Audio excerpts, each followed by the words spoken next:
Yeah, it's been a cool kind of weekish to celebrate and kind of let it all sink in. First week off in a while, so slept a lot, ate a lot of good food, played some golf with some friends, and excited to be back here competing and as close to where I grew up as the PGA Tour gets on the schedule. So really pumped to be here, and as a PGA Tour winner, it didn't really sink in for at least 12 or so hours. Kind of felt it Monday, and kind of when I started going through some text messages and talked to a couple people on the phone and just kind of rewatched some of the highlights from the round, it started getting a little bit more real. It was really kind of almost surreal in a sense. It's kind of something I've been dreaming of my entire life, and for it to kind of all happen, it was special, but I'm excited to hopefully keep it going, and I don't want to be just a one-time winner, so we're gonna keep the pedal down and try and make sure that we take care of business this week, but in the future as well. I probably got 500-600 texts, and I still haven't even made it through all like the social media messages that people have sent me. I apologize. I'll get to them eventually. It's just I need a little bit of a break. But Coach Roy Williams, he's been great to me. He texts me a lot.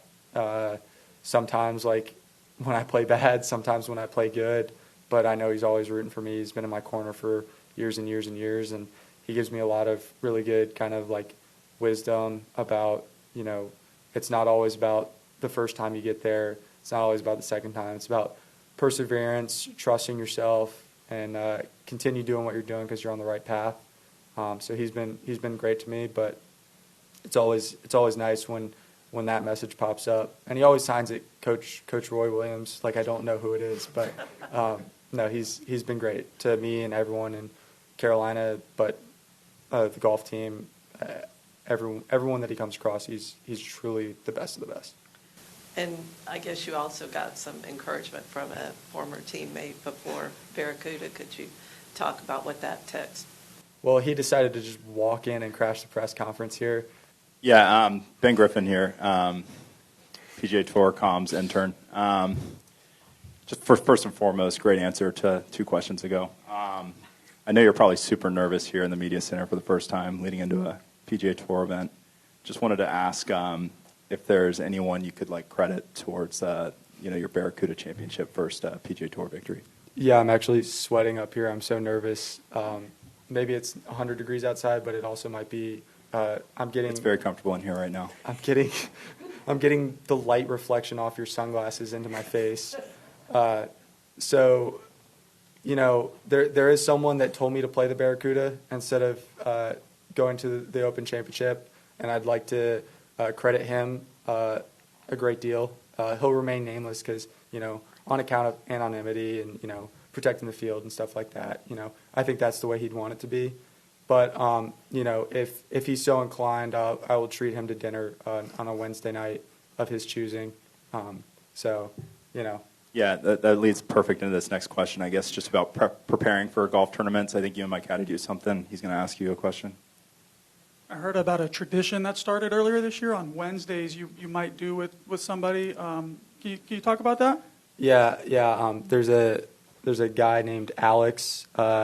He's very redheaded, so he's hard to miss when you see him on property. But no, Ben's caddy and I, we've been we call it Steak Wednesday, but it started at the beginning of the season basically. He was staying at my house for the Cognizant and started kind of eating steak on Wednesdays, and ever since that event, either Ben or I has basically finished top 10 every week that we've done it.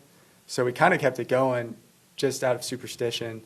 And then we did it in Dallas, and he won.